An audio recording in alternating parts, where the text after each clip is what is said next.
Okay, let's try to restart. Okay. Okay. Sorry for this.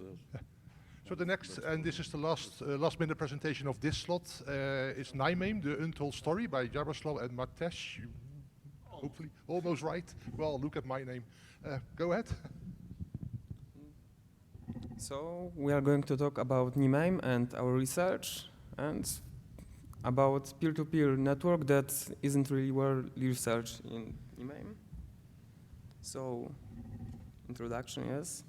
I am Jarek, and I'm researcher at CERT, Poland. I play CTFs in my free time, and that's it. Hi, I'm Maciej.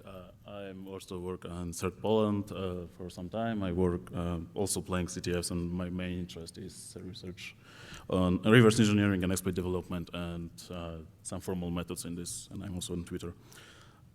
So let's talk a little bit about history of Nymaim.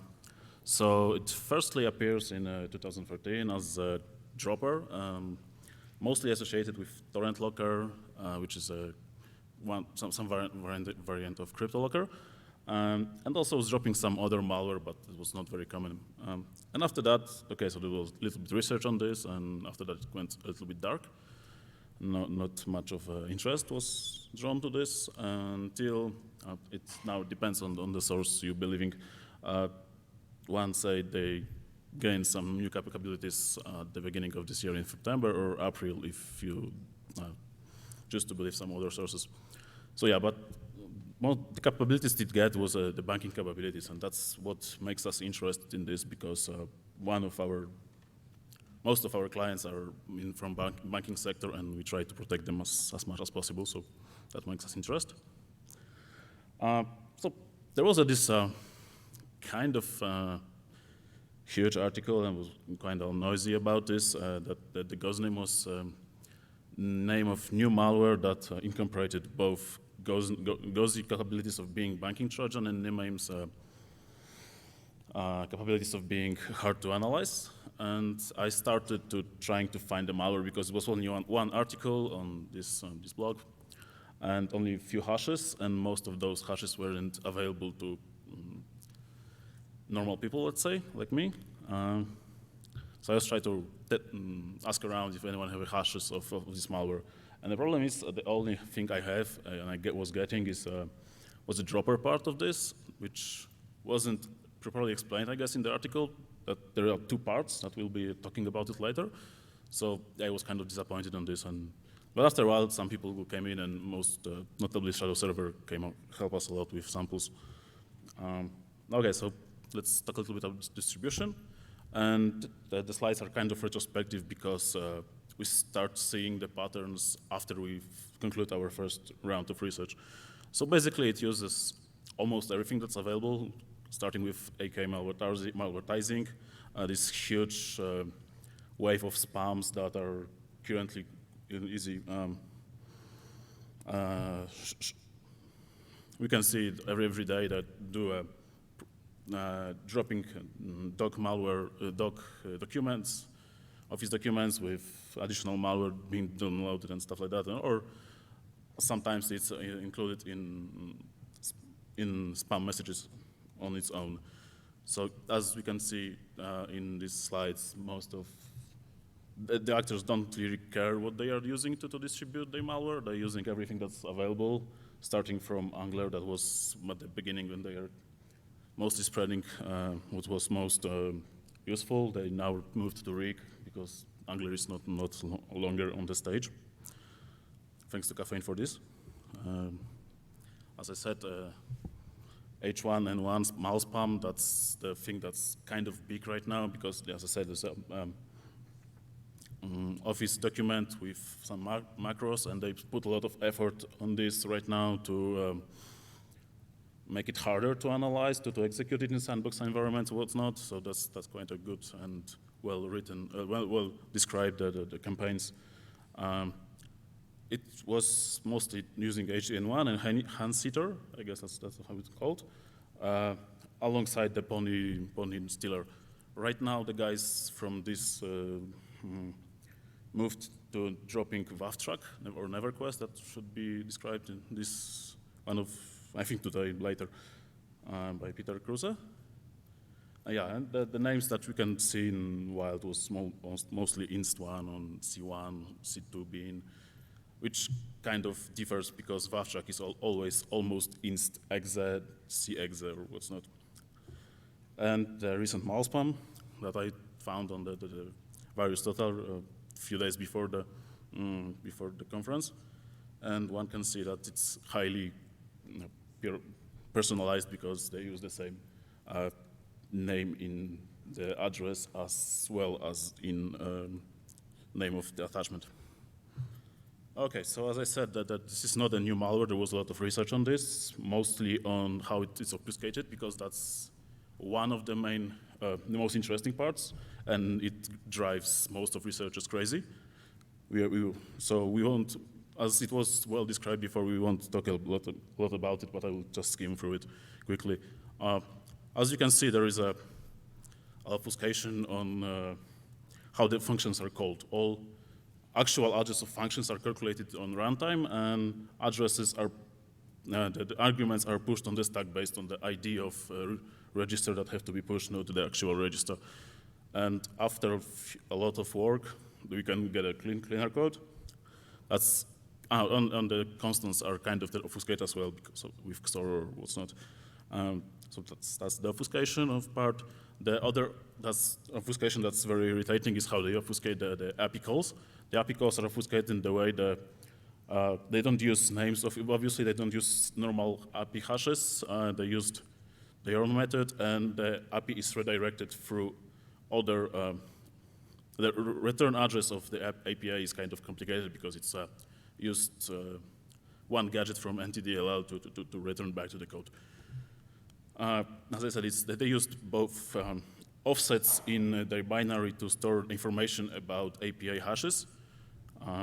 It looks like this. There are some constants in this that you have to retrieve to make it happen, and basically write something like that to make it work. I'll skip it because it's kind of self-explanatory and was obviously researched, and we don't have much time. Okay, so there are a couple of other obfuscations that's inside. Most of the problem is that they used memcopy a lot, as most malwares, but most of those are encrypted before they are copied, and after that, the data is destroyed. There are no constants that are visible because they are encoded, let's say, or encrypted, and there are some functions that are decrypted and encrypted on the fly before they are executed or after they are destroyed. So we spent some time on the obfuscation. It seems to be working. It's kind of based on the previous work by Daniel Plochman, or if I'm pronouncing correctly. We probably will be it's producing almost readable code, so that's a huge plus of this, and we'll probably will be releasing this code after we clean it up a little bit and get along with our management. And from that now on, they are able to take a stage. Thanks. So we don't have much time, but the first thing that we need to do before we start communicating with malware is we need to extract a lot of things from binary, and these are CNC addresses, some keys used to encryption, maybe version, and addresses that we need to put in GET requests, etc. So everything is in static config of the binary, and to extract the data we need to revert the encryption algorithm used to encrypt the static config. The algorithm is really simple. You can see it on the slide. There's nothing magical. And you just run it on binary, and you should get something like this. As you can see, there are, for example, DNS servers. The thing on the bottom is key used for RS4 encryption. Maybe more readable version is here. And this is everything we need to get from binary to start communicating with it. And that's all, I think. Now we talk about what happens when Nymaim is run on consumer computer and what happens and how it downloads other malware. So the first thing that runs on computer is dropper. It's because Nymaim, as Maciej has said, has two different components, a dropper and payload. And they share 90% of code, but they have different roles. So dropper is checking that it's running on real computer. It's not virtualized. That's kind of standard. And that's, oh yes, and interesting thing is that dropper is checking current date and asserts that it's not too late. For example, you can't infect yourself with Nymaim that's, for example, 2 weeks old because it just won't run. And it checks that internet connectivity works. And if something is wrong, then infection won't happen. But if everything's right, then Nymaim will get real IP address of CNC. That's interesting too, because there's no IP address of CNC in config, but there's domain, and the domain is resolved by Google DNS servers, but the A records that DNS server is returning are not real IP address of CNC, but they are magically transformed to get real IP address. So it's not that easy to get real IP address. And when dropper gets no real IP address of CNC, it can communicate with it, and then it downloads a lot of additional binaries. It downloads payload, as I said. It's the most interesting thing, and it's the most researched part of Nymaim. Almost everyone is analyzing only the payload part. I haven't found any droppers, for example, on the internet analyzed. It downloads bot module. It's interesting too because it's the part responsible for peer-to-peer communication, and it's something that almost no one on the internet is talking about. And it downloads additional malicious binaries. It's not very interesting for us because these are not Nymaims. There's something with VNC, password stealers. I believe Pony was dropped too. So this is what I'm talking about, but in a prettier form. Dropper gets executed, it gets real CNC IP address, it downloads additional malware, and that's it. Second stage is the payload, and it is really different because it has no hard-coded domain, it has no magic IP transformations, but it has DGA, and it has peer-to-peer communication, as I said. This is DGA. It was really well researched by Telos Intel, I believe. They published an article about it 1 week ago, just before our presentation. So this is something you can find on the internet right now. Algorithm is really simple. It just gets random characters with variation of XOR shift. Nothing magical. DGA depends only on seeds stored in binary and current date. So if you get seed from static config, you can get domains for every day till the end of the universe. And another communication options that is not nearly as well researched is peer-to-peer communication. We wrote a crawler of the botnet, and we found about 50,000 of unique IP addresses. A lot of them are dead right now, but that's a lot. That's more than Talos has found, for example. And it's because of peer-to-peer communication, even synchrolling all the DGA domains won't help because the malware will still be alive. And something about network communication. How does it look under the hood? So this is typical request. It's really hard to tell apart from normal HTTP request because everything is randomized, except from the host, which is taken from static config. And this is typical response. And under the hood, this is something like that. If you want to decrypt that message, we have to take salt from the message, and maybe code will be clearer. We need to get salt from the message. The first nibble is the length of the salt. We just add it to RC4 key stored in static config, and it's used to decrypt message. And after decryption, the message looks a lot like static config. I mean, it's a sequence of chunks, and each chunk has different meaning. Each chunk has its own type. For example, one type is for binaries, one type is for injects, one type is for fingerprints, etc. This is just code used to traverse message and process every chunk. And important chunks have another layer of encryption. That's some chunks are visible in plain text, so these were discovered, for example, by Talos in their blog post. But a lot of chunks, the interesting ones, are encrypted additionally with asymmetric cryptography. So we can, for example, push our binary on injects to the whole botnet because we will need a private key and we don't have any yet. So we have to decrypt serpent key using our public key stored in static config. When you get decrypted data, it's additionally compressed with AppLib32. That's really similar to algorithm used in ISFB, I believe. Almost exactly the same.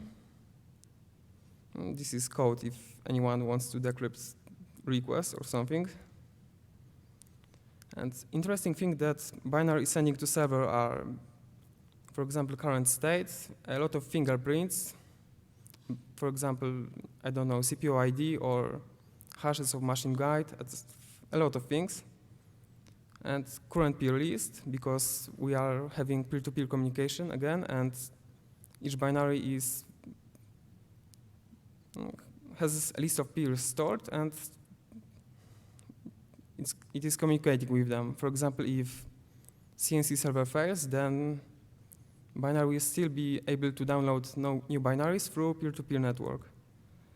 Oh, this is a screen from our script. This is dissected request to Nymaim. You can see, I hope you can see, for example, fingerprints, a lot of fingerprints, and more fingerprints. And the thing that server can return are, for example, executable modules, injects, peers.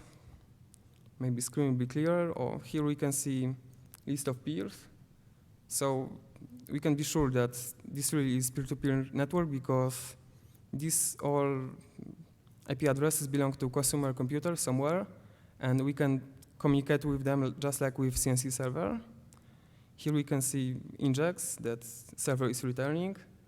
So we know how, for example, Nymaim is stealing money from our banks because we see that it is, I don't know, hijacking Bank of America or something. Oh, and peer-to-peer network is something that wasn't really well researched, so we wanted to concentrate on it. And I want to convince you that Nymaim is really peer-to-peer malware. And these are things that we extracted from our obfuscated Nymaim. So for example, Nymaim is added itself as an exception to Windows Firewall. That's something that normal malware has no reason to do. So, and that's something that peer-to-peer malware have to do because it wants to open port to the whole world, etc. It's opening ports on router because it wants computers from outside network to connect to it. And with NAT on normal networks, it's not possible to do. And it's masquerading as an Nginx server. This is exactly the same headers as we saw in Nymaim response from CNC server and from peers. So with this binary, we could become a part of the botnet and, I don't know, send fake IP addresses to other Nymaims or poison the botnet in another way, or we could send our binaries if we had a private key. Unfortunately, we don't have private key, but we have a crawler, and we crawled through the botnet, and that's what we found. Most of infections were in Poland, with a lot in Germany and few in United States. The botnet is heavily geolocalized, so that's why most of infections we found was in Poland. if you run our script in Germany, for example, I believe you will find a lot of more infections from Germany and a lot of less from Poland, for example. For example, Talos guys had a really different chart, and that's because I think they've had different part of botnet crawled.